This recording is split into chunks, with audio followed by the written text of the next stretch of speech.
Alright, so in dedication of me talking about Alpha and Omega, I'm going to put on these wolf ears that I got from the Great Wolf Lodge. That's right, I'm the alpha male now. Let's just get this over with.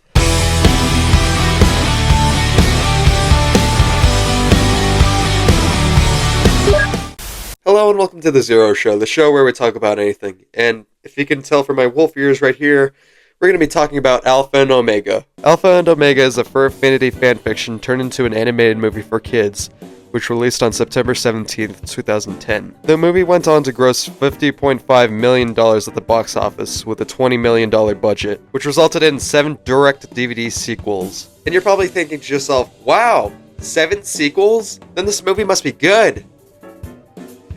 If you're thinking that right now, you'd be deadly mistaken. Sounds good. Ever since I saw this movie when I was a kid, I hated it with a burning passion, and I still continue to hate it to this day. We used to own a DVD copy of Alpha and Omega, and all I wanted to do with it was just throw it away. That's how much I hated this movie. And keep in mind, there were a lot of stupid movies I used to enjoy when I was younger. So to say that this kid's movie isn't even enjoyable for an actual kid is a big red flag. But anyways, you're probably thinking to yourself, why would I do a review of this movie? Well, for one, I don't know, I think it'd be fun to review this movie in particular because I hate it so much. 2, this movie is literally free on every platform it's on, so hell yeah, I'll do a review of it. And 3, my options were pretty slim. It was either this or Hell of a Boss, so I decided to pick the better one. So here's my review of Alpha and Omega. Concepts for this movie can trace all the way back to 2005, when cartoonist/writer Steve Moore and co-director Ben Gluck created the original concept and pitched it to Crest Animation. Their founder, Richard Rich, was impressed by it, and thus production began for Alpha and Omega, with the movie originally going for a Romeo and Juliet story but with wolves and a more mature tone. So what happened to this movie for it to get a much different tone in the final version than what was pitched? Lionsgate, that's what f***ing happened. Remember Open Season?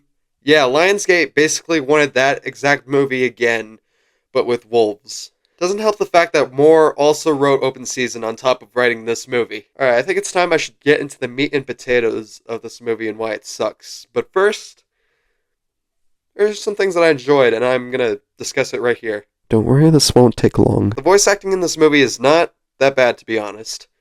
Feels like they're actually kind of trying. There are a few names that I recognize in this movie, like Justin Long, who plays the main character. I guess turning into a walrus is only the second worst thing that's happened to Justin Long after voice acting in this movie. And the duck and the goose are the only things that made me laugh in this entire movie. And I'll get to that later. And I also kind of like the chemistry the two wolves have together.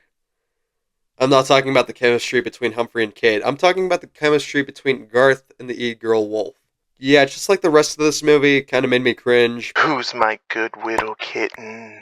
I am. Because tonight But I kind of found this relationship to be cute, if I'm being honest. I like the dynamic of the e-girl wolf helping Garth howl because he doesn't know how to howl, and Garth helping the e-girl wolf how to hunt because she doesn't know how to hunt. I kind of wish that this got more attention than the relationship that this movie is screaming at us to follow. Am I glazing this movie too much? I might be. So let's get into the things I really did not like about this movie, aka literally everything else that I have not mentioned. The animation in this movie feels like I'm watching a video game cutscene. The movement feels stilted and awkward at points, the environments are stale and repetitive, and everything just looks pretty ugly. The character design on the wolves is not really that great either. I mean, they look okay when they're far away, but when they're like right at your face, it's like, ah! I guess it could be a whole lot worse. But what's even worse than that is the writing, and more specifically, the jokes. Alpha and Omega is an incredibly unfunny movie. They left us some water. You got water? No, definitely not water. He's funny because he drank his own pee. The only time this movie made me genuinely laugh was in this scene where the duck is giving the goose a massage, and he quite literally snapped his neck into a 90-degree angle twice. This is so cursed that I love it. But everything else in this movie did not make me laugh once. The amount of poop and pee jokes in this movie is insane, and the sex jokes in this movie made me wonder if this movie was written for really small kids or degenerate furries in mind. The story is also very predictable and flat. The story follows two wolves, Humphrey, the unserious comic relief that is never funny at all, and Kate, the serious one. But Kate is an alpha, and Humphrey is an omega, so that means that they can't be together. Oh no! Then they get tranquilized by hunters and relocated to Idaho, and they have to get back to their park in Canada. And on the way, there's some wacky hijinks, and will they, won't theys, which is tedious as hell, because you know that they're going to be together by the end of this movie. Meanwhile, the Western and Eastern wolf packs are trying to reunite by having Garth and Kate marry each other, but then they go to war because, aww, Kate's heart is for Humphrey, and Garth's heart is for the e-girl wolf, aww. But by the end, there's a caribou stampede, which gives them the chance to save the two wolf leaders, and Kate and Humphrey get together, and the packs reunite. Whoop-de-freaking-do. Overall, Alpha and Omega is, how do I put this lightly? Alpha and Omega is garbage. This movie has its fans, and if you like this movie, that's perfectly fine. This is all my opinion, but my opinion says that this movie is an unfunny, cringy, predictable, boring, poorly put together, charmless slog of an experience. I kind of wish that they went for the original concept instead of making it so kidified. I actually think that might have been promising. But instead, we got the I'm the alpha, I'm the leader, I'm the one to trust equivalent of a feature film. Alright, so I think I'm going to stop the video right here. I hope you guys enjoyed this video, and I kind of want to hear you guys' opinions on this movie.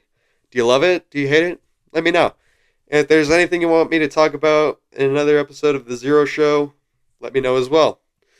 With that being said, I'll see you guys later.